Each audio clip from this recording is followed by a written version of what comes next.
Hello everyone! So share ko lang sa inyo yung pag-uwi namin ng Bicol. Actually na-share ko na yung iba pero yung pinaka main reason ba't kami umuwi, hindi ko pa po na-share sa inyo. So anyway, yung video na to, start ko muna from sa PITX pa lang yung biyahe namin. And then yung part 2 or if may part 3 pa, yun na yung makikita nyo kung ba't kami umuwi. So, kukunin lang namin ang boarding pass dito sa PITX. Kahit may ticket ka na pala, dapat pumunta ka pa rin dito sa may ticketing booth para kunin yung boarding pass.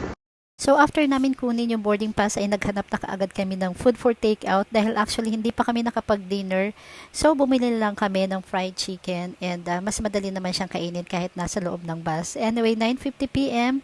departure na. So biyahe na kami. And kakaumpisa ko palang matulog 18 a.m. ayan, nasa Pagbilao, Quezon kami stopover. So medyo busog pa nga kami kaya hindi muna kami kumain. Nag-CR na lang muna kami. And ito naman yung pangalawang stopover namin, 4:09 a.m. This time, medyo gutom na kami, pero ayaw pa rin namin kumain ng heavy dyan dahil baka sumakit nga ang tiyan. Nag-noodles na lang kami, at least mainit naman yun sa tiyan. And finally, 10:08 a.m. nasa Legazpi Grand Terminal na kami. Actually, walking distance lang to sa bahay ng ate ko. Kaya ayan, nandyan na kami kaagad sa bahay nila. And as usual, ang dami nang nakaprepare na food. So, pakiabangan nyo na lang ang part 2 nito guys. And hello everyone! Welcome to the part 2 of my mini-series ng aking pag-uwi sa Bicol. So, ayan nga ang sumalubong sa amin, ang masarap na pagkain na prepare ni Kuya Sunny. And dumating ang favorite naming apo, kaisa-isang apo sa pamangkin na si Tiara Potpot. So, pinanggigilan namin siya kasi miss na talaga namin siya. And kinagabihan, pumunta na kami sa SM para doon mag-dinner. So, thank you very much sa aking very generous na ate. Ayan, si Ate Ana. And ayan, si Jerome naman, anak ng kuya ko. Nakapag-live pa ako dyan guys. Kaya yan ang clip lang na nailagay ko dito sa ating vlog. So, eto naman si Katrina, anak ni Ate Ana. Si Chari, anak naman ng kapatid ko na si Arlene. Ayan. Si Angel, anak din ni Ate Ana. Si Maymay na anak ni Arlene. Si Teyapot na anak ko. At si Minmin na anak ng kapatid ko rin na si Ate Ada. So, nabuo yung mga girls namin dyan. So, yung mga boys, hindi ko pa na-videohan. Next na lang, guys. At hindi na rin ako nakapag-video ng food. Pero, syempre, kami nag-picture-picture na. And dumiretso na nga pala kami dito sa Puro, Legazpi Boulevard.